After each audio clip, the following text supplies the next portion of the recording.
Un breve cenno in vista di una corretta interpretazione della politica di Platone, ed è vero, volevo solo dire di questo, che effettivamente la Repubblica di Platone presenta delle pagine alquanto sconcertanti, no? Se voi leggete quello che riguarda appunto i cosiddetti custodi, filaches, i famosi custodi dello Stato, cioè la casta militare si direbbe, ebbene c'è una paideia, una educazione veramente strana. Pensate per esempio alla comunanza dei beni e persino comunanza di donne e di figli, in sostanza va bene, cioè non c'era un regolare matrimonio, no? Ecco.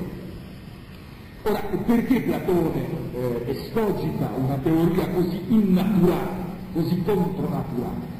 Ovviamente questa potrebbe essere una pagina molto nera della filosofia, per il resto così limpida e così bella, così edificante come quella di Platone, no?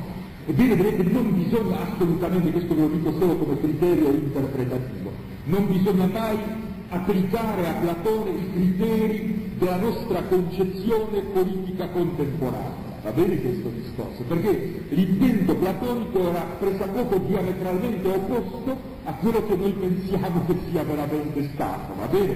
A che cosa mi riferisco? Al famoso attacco lanciato contro Platone da Karl Popper, ovvero la famosa società aperta, no? Ecco, società aperta di Karl Popper, in cui Popper fa, bravo positivista, è l'elogio della democrazia, no? Come l'unica forma attendibile di governo, no?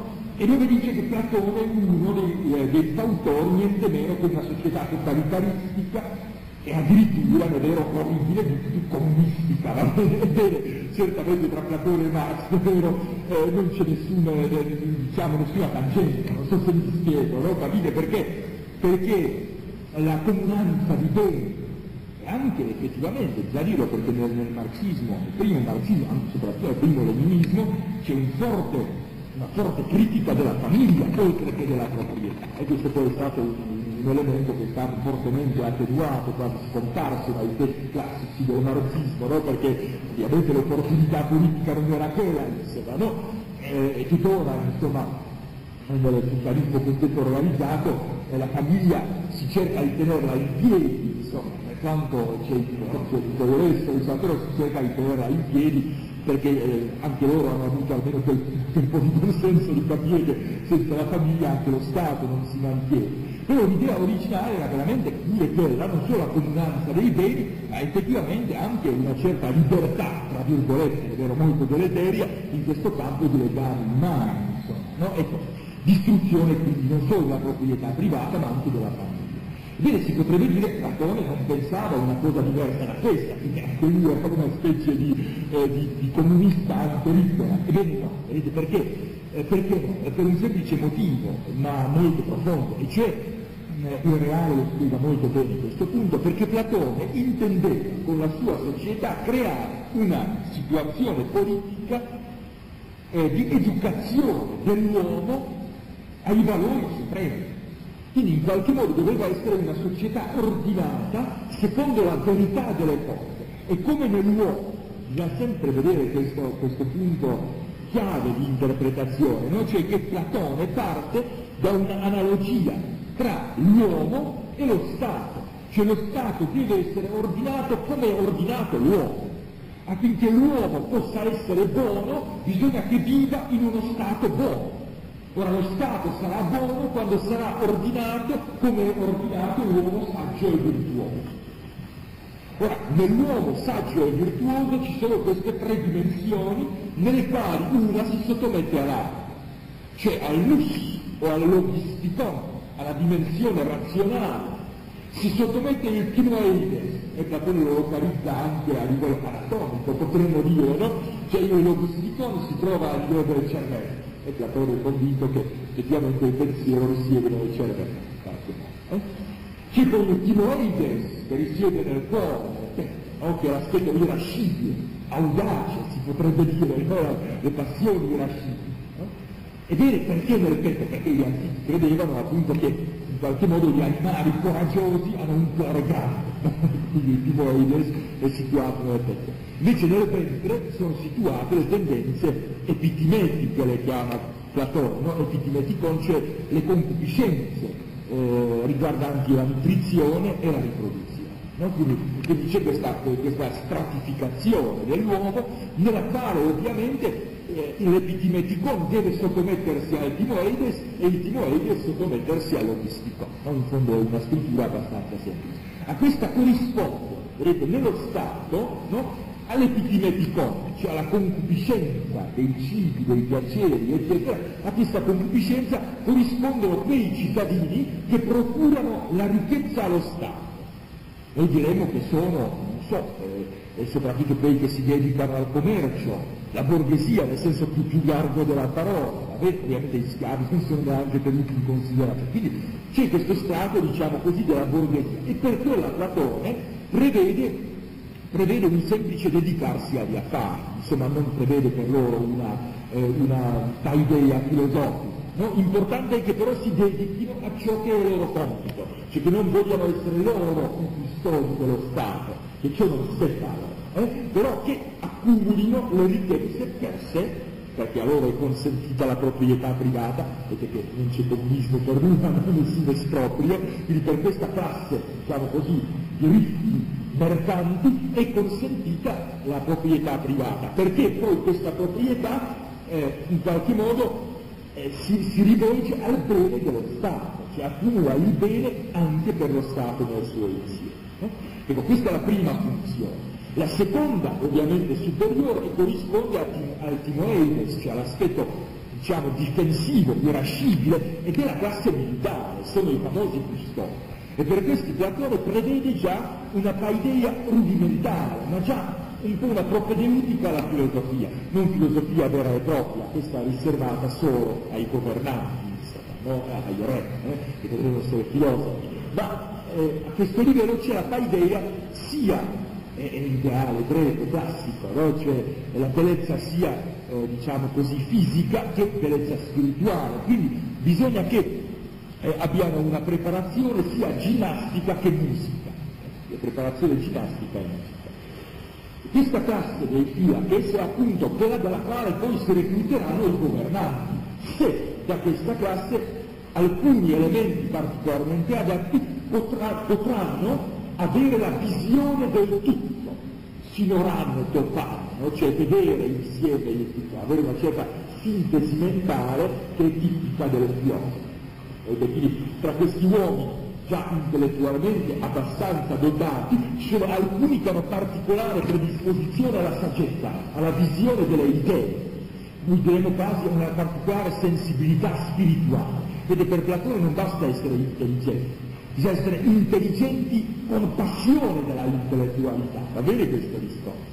Solo coloro che hanno la filosofia, nel senso più stretto della parola, cioè l'amore della saggezza, solo costoro poi diventeranno eventualmente governanti tramite l'educazione strettamente filosofica, dialettica nel senso platonico, va bene questo discorso? Ora, per questo strato di custodi, questa classe militare, dalla quale poi si recluterà anche la classe dei governanti, Platone prevede una paideia del tutto diversa da quella che prevede per il comune cittadino.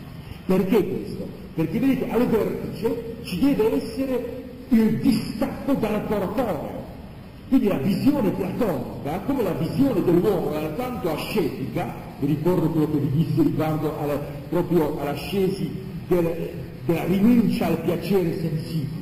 Platone veramente ha aspetti di inimicizia rispetto al piacere del concupiscibile, per esempio, piacere di tipo nutritivo, sensuale, sessuale, eccetera. Quindi il distacco da tutto questo, come deve esserci nell'uomo, così deve esserci nella società. Vedete, il Reale dice una cosa molto giusta, paragonando quasi questi custodi dello Stato al sacerdozio celibatario della Chiesa Cattolica, vedete questo discorso? Cioè, se Platone potesse, avrebbe prescritto ai custodi dello Stato, cioè ai militari, quello che prescriveva ai suoi ufficiali Federico il Grande, che dell'arte militare se ne intendeva molto, no?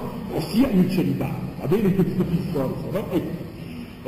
Di per sé dovrebbero essere degli uomini che sanno rinunciare e sanno rinunciare assolutamente a ogni soddisfazione a livello epitimetico, no? Va bene questo discorso? Solo che naturalmente c'è un problema, no? C'è un neo in tutta quella faccenda molto concreto, e cioè che non si prevede come i custodi, se vivono questa vita ascetica, no?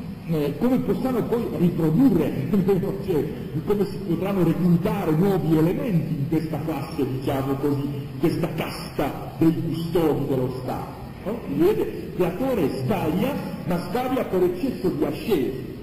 In questo errore però voi notate come spesso, e sia detto proprio, non è vero, per invitare la prudenza, no? Come spesso una ascesi esagerata si rivolta contro la natura. Terribile questo, vedete, Platone diventa innaturale, con questo comunismo di beni e persino di famiglie in sostanza, no? Diventa innaturale, contronaturale, per aver voluto essere troppo spirituale, questo sarebbe l'idea, va bene? Però bisogna vedere questa motivazione platonica, certo negli effetti è inaccettabile, siamo tutti d'accordo, no? Però nella motivazione non si tratta di giustizia sociale, questo non lo interessa affatto Platone, si tratta di santità, se volete, no? Come vedete è questo il punto, no? Cioè si tratta di uno Stato che induca gli uomini a vivere secondo lui, e allora lo Stato a sua volta deve essere ordinato in questo caso.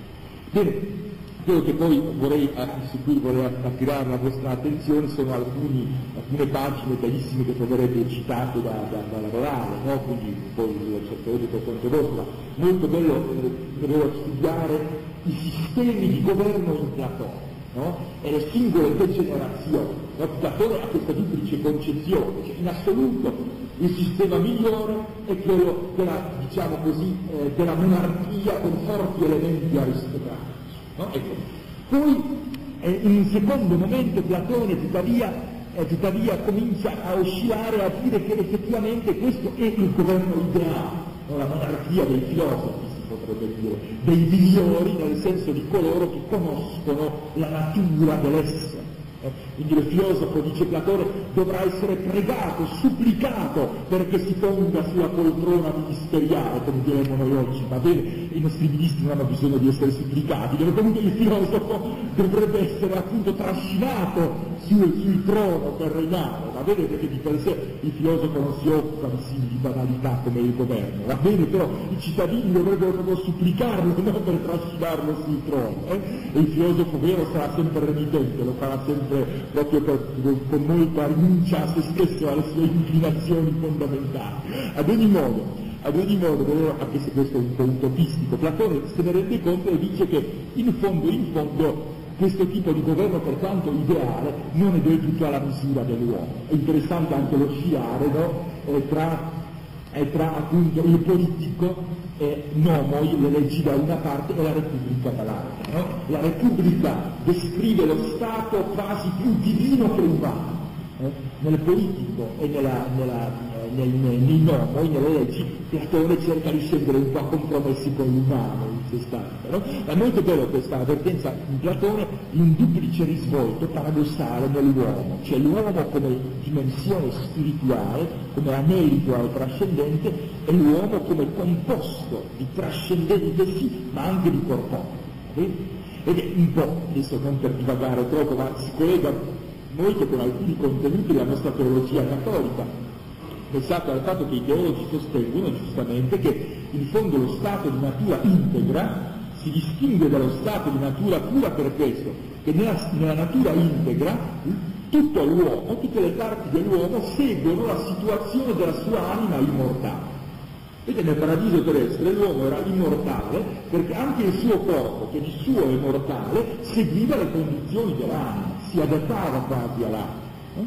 Questo però non è a misura dell'uomo come singolo, come composto di anima e di corpo, è a misura dell'uomo considerato sotto l'aspetto dell'anima e solo dell'anima, va bene questo discorso? Intanto invece si considera l'uomo sia come anima che come corpo, allora avete lo stato di natura pura, va bene questo discorso? Anche la teologia cristiana, poi l'antropologia soggiacente alla teologia cristiana, ha tenuto conto di questo duplice aspetto. Il pure Platone ha questo duplice modello politico, uno ideale, decisamente utopico, non tanto a misura dell'uomo come essere concreto ma a misura dell'uomo idea, si potrebbe dire, e poi l'altro un po' più a misura dell'uomo concreto. No? Allora, interessante è la descrizione dei governi legittimi e illegittimi, no? Cioè come la monarchia diventa una democrazia, come la monarchia degenera in tirannide, come la monarchia degenera in tirannide, poi come la monarchia in tiranide, giusto? Perché poi c'è una connessione anche con la democrazia che porta alla tiranide ma dall'altra parte. Quindi la monarchia in tiranide, l'aristocrazia in timocrazia, cioè vedete il sistema del governo dell'uno in un sistema dello spadroneggiare dell'uno su tutti, vedete che la monarchia è la tiranide, no? Poi dal sistema dell'aristocrazia, governo dei migliori, di coloro che obiettivamente sono migliori, al sistema del governo degli onorati, timocrazia la chiama Platone, un sistema di privilegi, ma privilegi privi di senso, capite? L'aristocrazia è un sistema sì di privilegiati, ma di privilegiati che realmente meritano tali privilegi. Quando l'aristocrazia perde la sua anima, rimane l'impalcatura dei privilegi, degli onori, ma scompare il merito che è il fondamento di ogni onore. Va bene questo discorso? Ed è quindi un sistema di puri onori esterni, è la caccia dell'onore, no? Ciascuno in qualche modo vuole essere onorato, vuole essere in vista e via dicendo, ma non per meriti reali o per servire lo Stato. Poi c'è il passaggio dalla democrazia all'oclocrazia, una forma di anarchia, no? E tramite l'oclocrazia, vedete come si connette di nuovo con la tiranide, al governo del più forte, cioè al governo tiranico, no? Quindi il passaggio dalla democrazia all'oclocrazia nasce proprio dal fatto, e qui Platone ha una pagina veramente stupenda, nasce dal fatto che la libertà sfrenata, assoluta, diventa motivo della invocazione dell'uomo. La nostra storia recente rivela tanto la verità di questo fatto, no? C'è come una situazione di anarchia, c'è che sta attesa in qualche modo di Cesare che sistemi la situazione. Purtroppo la nostra epoca è una epoca che pure ammira i forti, ma nel contempo i forti non sono in vista, questo è lo strazio della nostra epoca, capite che vorrebbe un Cesare senza trovarlo, va bene. Ad ogni modo il fatto è che Platone lì fece un'analisi estremamente accurata e molto sorprendente della sua attualità, in fondo, no? Interessante per esempio anche quando parla della sovversione ideologica, no? Del problema delle generazioni, cioè come i giovani a cui si propina una libertà assoluta cominciano a sistematicamente disubbidire ai loro genitori. Veramente se ce lo leggete vi ricorderete del periodo di qualche anno fa, penso agli anni 68 giubilini, e ricorderete esattamente di quello che Platone descrive in quella pagina, no? Parla di questi ragionamenti sofistici, ragionamenti impostori cosiddetti, no? Sovversione ideologica, per cui la persona onesta appare come la persona stupida, come la persona retrograda e via dicendo. Guardate, nihil novis sole, il grande Platone era già previsto, quindi se volete potete con grande frutto spirituale leggere questa stupenda pagina. Ultima cosa che volevo dire di Platone è questo paradigma universale del platonismo, il reale proprio si serva questo dulcis in fungo, il paradigma di tutto il platonismo che è il mito della caverna. Voi lo conoscete forse già, vero questo mito, che è veramente molto bello, proprio archetipico si potrebbe dire, no? È il mito della caverna. Per chi non lo conoscesse, cercherò di raccontarlo anche se non ho la vena narrativa del grande Platone, no? La situazione è un po' quella, no? Ci sono degli uomini schiavi, prigionieri, imprigionati e tenuti fermi per il collo, poveretti, io pensate un po' questi ceppi che li tengono fermi. Dove si trovano? In una buia caverna. C'è una grande caverna piena di buio. C'è però solo una fiamma accesa dietro un muro, e gli uomini, questi schiavi, no, questi prigionieri, sono sistemati in maniera tale da essere seduti sotto il muro e con questo ceppo, con questi ceppi che li legano al collo e possono fissare solo la parete davanti a loro. Su del muro che si trova dietro a loro, e dietro ancora si trova il fuoco acceso, sopra quel muretto c'è un sentiero sul quale passano tanti uomini che portano diversi oggetti, come si usava nell'antichità, tipo ora per esempio l'Estremo Oriente, sapete che c'è gente che trasporta non so delle cose sulla testa e via dicendo, no? Ecco, e tanta gente che porta diversi oggetti. E ovviamente la fiamma proietta una specie di cinema, se volete voi che la fiamma proietta le ombre di questi uomini che passano con gli oggetti che portano, proietta queste ombre sulla parete che i prigionieri si trovano dinanzi.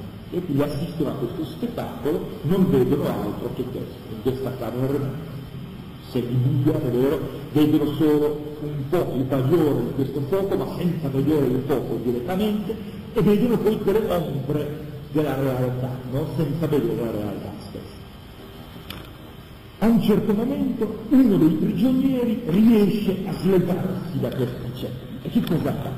Per prima cosa si sente molto a disagio, non riesce a muoversi per forza, perché quando si è imprigionati, si è tenuti fermi in una posizione fissa, provateci voi a stare parecchie settimane seduti con avere un ceppo attorno alla collo, no? Uno non si muove molto volentieri.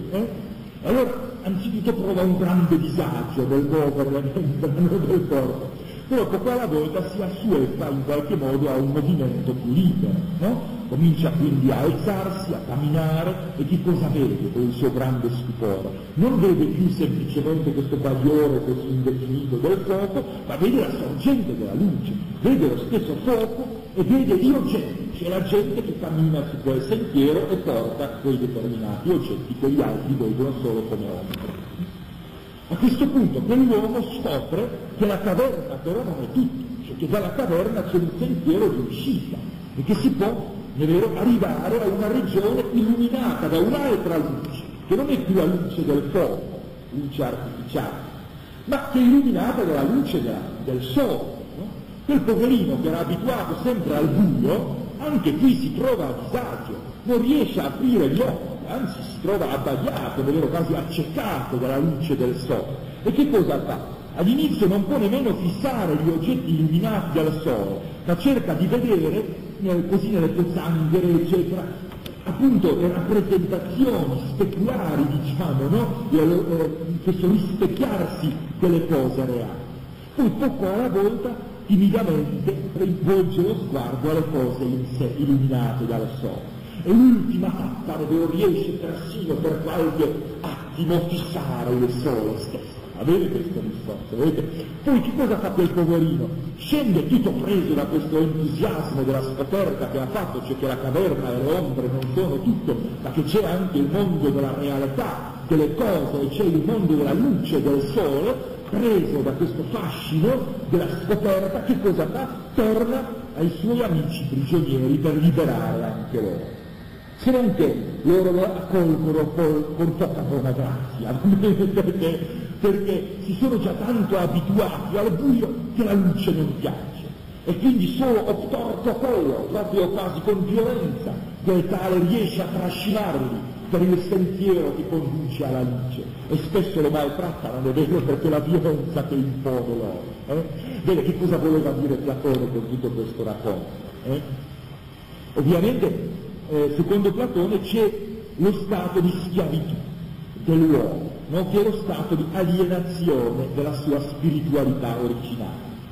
L'uomo, smarrito nel corpo, è come il prigioniero nella caverna, avere qui la situazione dell'anima che si trova nel corpo. No? Nel nostro corpo, legata come era ai sensi, l'anima non vede la luce del sole, l'idea del bene, non vede la realtà delle cose alla luce del sole, cioè le idee stesse, vede solo le ombre e al massimo il fuoco, cioè il bagliore di fuoco, cioè vede solo i sensi e ciò che i sensi ci presentano. Ed è il casia e la istis in sostanza che l'anima non ha ancora la dianoia e la noesis, vi ricordate, no? della parabola del Signore. No? Bene, allora Platone appunto ci insegna con questo la necessità della dialettica ascensiva e discensiva, cioè il fatto che l'uomo deve poco alla volta purificare l'occhio della sua anima dalla barbarie dei sensi, cioè deve poco alla volta liberarsi dai ceppi, ed è proprio un postulato etico, La conoscenza è libertà, c'è ancora il messaggio sopra, ed è conoscere significa liberarsi. Perciò l'uomo che si alza, è vero, che riesce a spezzare questi legami, si alza, comincia a camminare, è un libero, ma nel contempo è libero perché è conoscente, vede il fuoco, vede gli uomini che passano con quei determinati esempi e via dicendo. Ed è quindi la liberazione è sempre connessa con la conoscenza, ma non basta nemmeno questa prima tappa di liberazione, potremmo dire il passaggio dalla eutasia alla pistis, no? Dal vedere ombre al vedere cose adombrate ma sempre sensibili. Bisogna risalire agli archetipi delle cose, cioè alla piena realtà, vista alla luce del sole, cioè alla luce della idea che deve essere verità a tutte le altre idee, cioè alla luce dell'idea del bene. E questo vuol dire che l'uomo deve innalzarsi dal sensibile e dall'adoperare i sensi all'intelligibile e ad adoperare dialetticamente l'intelligenza. Ma una volta che l'uomo è passato con questa liberazione che è tutta carica di valore anche etico e religioso, vedi come sono sempre connessi questi valori della filosofia, della conoscenza, con il valore della libertà, quindi un'esigenza etica, e il valore dell'innalzarsi al divino, perché il mondo ideale è il mondo divino, perciò valori religiosi, sempre strettamente connessi tra loro. Poi l'uomo, per puro amore dei suoi simili, tema dell'amicizia, vedete che anche questo tema è coinvolto in questo paradigmatico mito platonico, no? Ebbene, l'uomo per amicizia, per amore dei suoi comprigionieri, potremmo dire, no? Che cosa fa? Ridiscende, dialettica discensiva, no? Ridiscende a coloro che sono ancora immersi nella schiavitù e nell'ignoranza. E però non è accolto volentieri, perché? Perché in fondo chi si trova in questo stato di buio si abitua talmente al buio che non ammette un'altra situazione, non ammette il dolore, perché è una conquista dolorosa, che è la delle idee in sostanza, no? Non ammette l'ascesi intellettuale che rinnega il sensibile per impossessarsi del più alto, del trascendente, dell'intelligibile. E allora in fondo l'uomo che si libera è l'anima filosofica in mezzo a tante altre anime che non si liberano e quindi non sono filosofiche. Ed è il prigioniero effettivamente ha avuto fortuna, forse non so, il carceriere non ha sufficientemente stretto il legame che lo teneva appunto imprigionato, quindi lì è qualcosa di incidentale. Però tramite la casualità, no? Platone voleva sottolineare un qualche cosa di molto più fatidico, cioè il fatto che ci sono delle anime filosofiche rappresentate da quell'uomo che è riuscito a liberarsi e le anime non filosofiche che si compiacciono nel loro stato di schiavitù, no? Ed è quindi l'uomo che percorre il sentiero di uscita dalla caverna e il filosofo che entra nel mondo delle idee però per poi ridiscendere, pensate alla persona del demiurgo che diffonde la bontà delle idee nel mondo sensibile. Ebbene anche il filosofo fa un'opera simile a quella del demiurgo, non la stessa evidentemente perché non può plasmarla ancora, no? Però come il demiurgo è beato della visione delle idee, così anche il filosofo vede le idee, ama le idee e per amore dei suoi simili cerca di diffondere la conoscenza delle idee anche agli altri. Quindi il filosofo, preso da un grande divino entusiasmo dell'idea, cerca di comunicare questa grande verità agli altri suoi simili, ma è accolto a bastonate il caso, il dirlo, capite, no? Ecco, vedete, il Platone ovviamente un po' scarica la sua amarezza di delusione politica, insomma, il fatto che i filosofi non vogliono essere re, ma che anche che i re non vogliono essere filosofi, in sostanza, no? E che la gente non vuole assolutamente che un filosofo regni su di loro, no? Ecco. Bene, insomma Platone ha dovuto anche lui, no? Sperimentare quello che pure il Vangelo ci racconta, no? Vedete quel plebiscito così clamoroso del Vangelo, è vero, è molto chiaro, è vero. Chi volete che io vi lasci libero? Barabam, vogliamo Barabban. Nelle vicende politiche generalmente va così. Allora Platone ha dovuto pure fare la sua esperienza di questo tipo e ti dice che il filosofo non è accolto con buone grazie perché porta un messaggio scomodo. e però lo porta con amore, anche rinnegando se stesso. Capite? Quindi scende di nuovo in questa tenebrosa caverna per riportare alla luce anche i suoi simili. L'azione politica quindi coincide in fondo con un'azione squisitamente etica e religiosa, un dovere etico e religioso, quello di ridiscendere dalla contemplazione filosofica delle idee e farla valere anche nella dimensione politica, nonostante tutte le delusioni la cui amarezza Platone descrive in questa pagina. Quindi leggete di questo mito, che è veramente molto bello, e cercate di interpretarlo in questa diversa chiave, diciamo così, epistemologica, etica, religiosa e anche appunto politica. Bene, detto questo passiamo al più grande discepolo di Platone, Aristotele di Stagira. Ecco, anzitutto la vita di Aristotele. Aristotele nacque attorno al 384-83 nella città di Stagira, al confine macedone, vicino quindi alla Macedonia. Infatti la famiglia di Aristotele poi si è stabilita appunto nel regno di Macedonia. Il padre, che si chiamava Nicomaco, Aristotele poi ebbe anche un figlio, cui diede il nome di Nicomaco, e per cui scrisse la sua famosa etica, l'etica a Nicomaco. Bene, anche il padre di Aristotele si chiamava Nicomaco ed era medico a servizio del re Aminta di Macedonia, ed quindi viveva appunto nel regno di Macedonia. Aminta era il padre del famoso Filippo il Macedone, quindi nonno dell'Alessandro il Grande. No? Aminta, Filippo e Alessandro. A 18 anni, attorno al 366-65, Aristotele venne ad Atene e entrò immediatamente nell'Accademia di Platone e rimase nell'Accademia per ben 20 anni, fino alla morte del maestro, e quindi rimase sempre fedele Platone. E questo è un punto estremamente importante.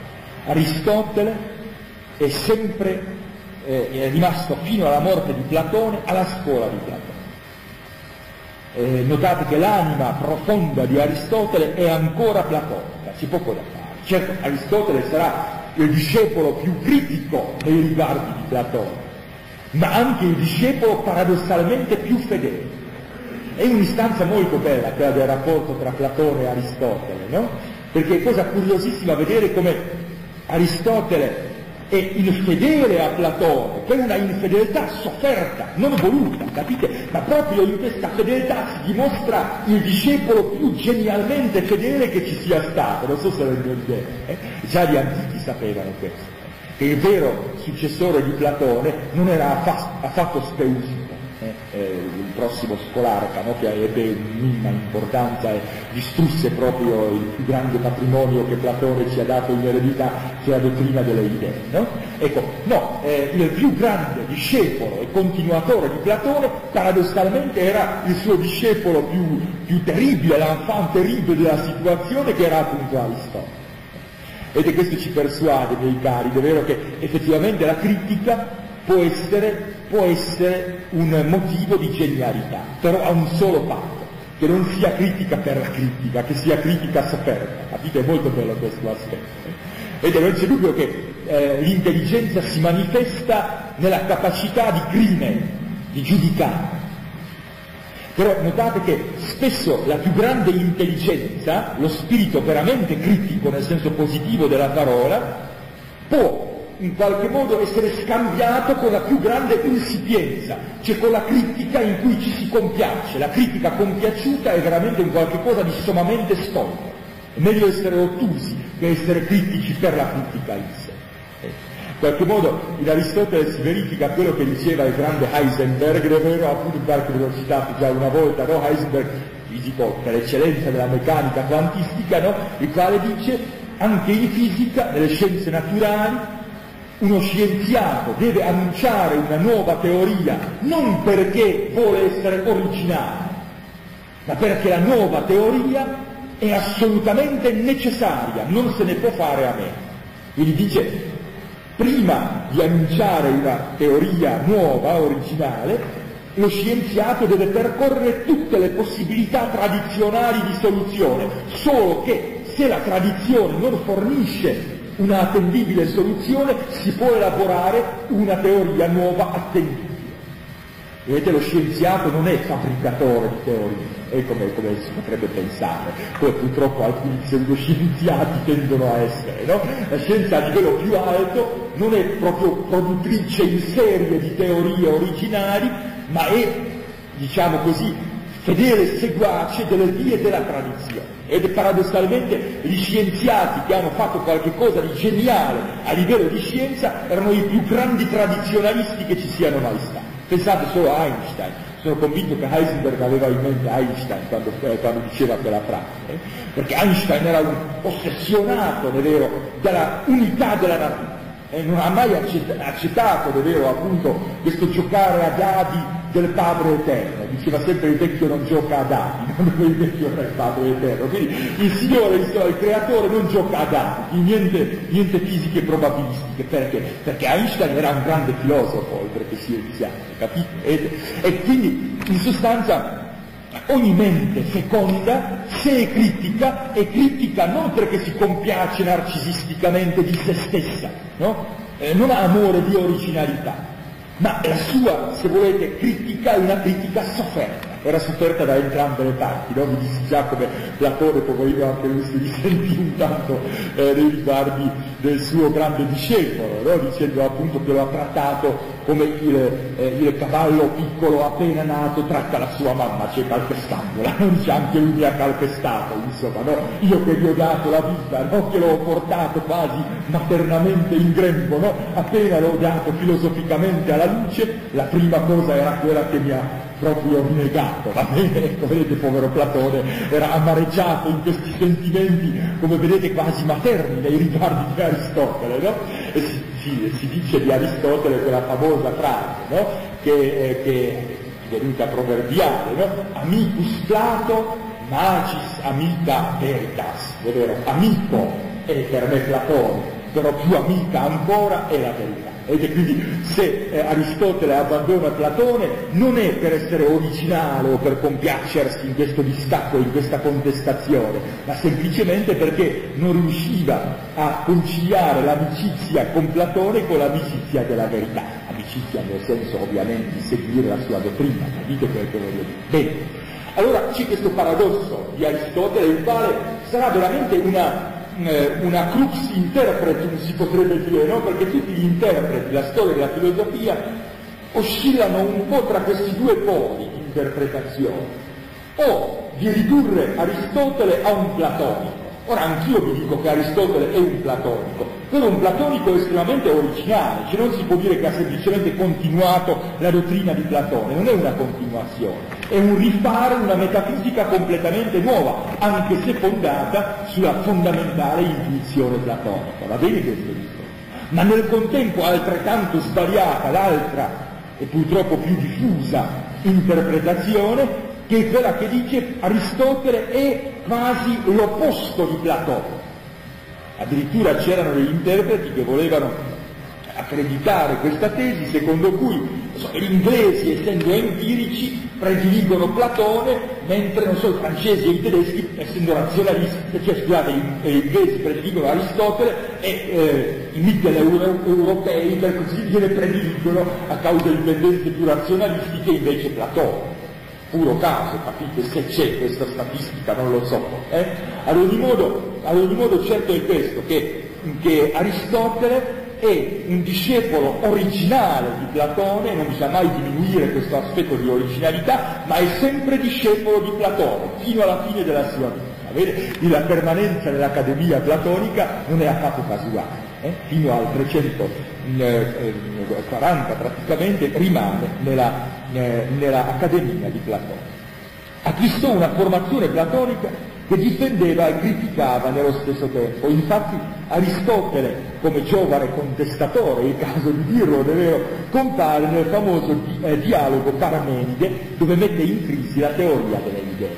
Vi ho già detto quando abbiamo parlato del dialogo Parmenide, come Platone mette in crisi, proprio per rivederla, no? La sua dottrina delle idee. E il grande problema è appunto quello di Parmenide, cioè il problema della unità e della molteplicità. Bene, paradossalmente il giovanotto contestatore, no? che mette in crisi appunto la dottrina delle idee è Aristotele. non a caso, perché Platone lo considerava sempre per quello che era, cioè un ragazzo estremamente intelligente, ma uno che gli avrebbe causato anche delle noie, per così dire, nel senso che avrebbe sempre assunto un atteggiamento critico nei riguardi di questa dottrina delle idee. È molto probabile che quindi il giovane Aristotele abbia già avanzato, durante la sua permanenza in accademia, abbia già avanzato delle chiare critiche a questo concetto platonico del mondo ideale. Sotto lo scolarcato di Speusipo, quel famoso che ha matematicizzato il povero Platone, non c'è dubbio che Platone, soprattutto la dottrina esoterica, abbiamo visto come Platone valuta la matematica, no? Però in Platone matematica e filosofia si completano a vicenda, e la matematica è sempre sottomessa alla filosofia, la stessa matematica è interpretata in chiave filosofica.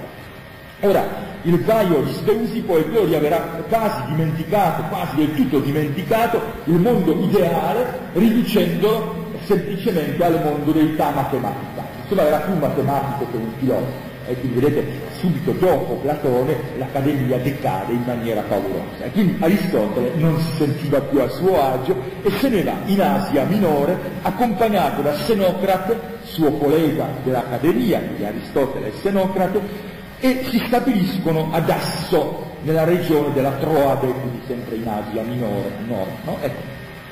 E qui fonda una scuola assieme ai platonici, anche questi quindi ispirati a Platone, Erasto e Corisco, consiglieri di Ermia, che era il Basileus, diciamo il re, per modo di dire, insomma il governante di questa città di Asso. Ecco. Con quale Ermia Aristotele aveva una grande amicizia, che poi lo mise in pericolo in quanto Aristotele era di convinzioni molto monarchiche, era in pericolo di subire una costrizione proprio dopo la morte di Alessandro il Grande, suo grande protettore, insomma, e siccome scrisse un carme in onore di questo Ermia, era incriminato di assedia, anche lui di impietà, di aver descritto, di aver divinizzato un uomo, insomma un monarca, no? Anziché il dei, no? Quindi anche Aristotele ebbe queste noie a livello politico. Ad ogni modo era molto amico di questo Ermia, governante di questa città di Asso. Dopo 3 anni però è passato a Mitilene, sull'isola di Lesbo, sull'invito di Teofrasto, che l'avrebbe poi sostituito a capo del liceo, ovvero la scuola di Aristotele, e sull'invito di Teofrasto, che era nativo di questa città di Mitilene, appunto. È interessante che, per quanto noi ne possiamo sapere qualcosa, è probabile che Aristotele abbia insegnato a Asso, cioè in Asia Minore, abbia insegnato soprattutto filosofia, metafisica, eccetera, mentre a Mitilene ha probabilmente insegnato anzitutto scienze naturali, perché Aristotele ha l'uno e l'altro, scienziato, il caso proprio di giro, anche se non nel senso del positivismo ottocentesco, no? Però Aristotele ha certamente un grande scienziato naturale e nel contempo filosofo, un po' come Platone era matematico e filosofo. Nel 343-42 avviene un qualcosa di decisivo della carriera, della vita di Aristotele, e cioè il re Filippo di Macedonia affida a Aristotele l'educazione del suo figlio Alessandro, il quale sarebbe passato alla storia con il titolo non immeritato di Alessandro il Grande. È nota la disputa tra maestro e discepolo, che è tipica, no? Per il passaggio tra il mondo classico, la grecità classica, di cui potremmo dire che Aristotele è l'ultimo esponente, a questo mondo, dell'ellenismo, di cui il primo esponente, il fondatore, potremmo dire, è Alessandro. No? È emblematica questo conflitto di generazioni, potremmo dire, no? In questo caso tra Aristotele, ultimo rappresentante di una epoca che sta per scomparire, e Alessandro, iniziatore di una epoca nuova, che sarebbe nota appunto come l'epoca dell'ellenismo. Che cos'è l'ellenismo? Potremmo dire che l'ellenismo è la diffusione, è vero, della lingua e della cultura greca in nazioni non greche. È la civilizzazione, la culturazione del mondo barbaro. E Alessandro, già da giovane, pensate, un ragazzo ancora, no? Ecco, Alessandro aveva appena 13 anni quando Aristotele divenne suo pedagogo, no? Ebbene, Alessandro già a quell'età aveva l'idea dell'egemonia greca sul mondo barbaro. e su quello che disputava con Aristotele. Questo Alessandro era estremamente moderno, aperto, si direbbe oggi, no? E Aristotele invece no. Certo, Aristotele non aveva dei dubbi sulla necessità di colonizzare i barbari, però la concezione di colonizzazione era diversa in Aristotele e in Alessandro. Cioè Aristotele avrebbe voluto una colonizzazione che manteneva i barbari sempre nello stato di barbarie, non nel senso, capite bene, non nel senso deleterio, al giorno di oggi si direbbe che Aristotele era, non so, un colonialista, eccetera, no? Ecco, non nel senso quindi di oppressione o altro, ma semplicemente una concezione di colonizzazione che non mescola le culture.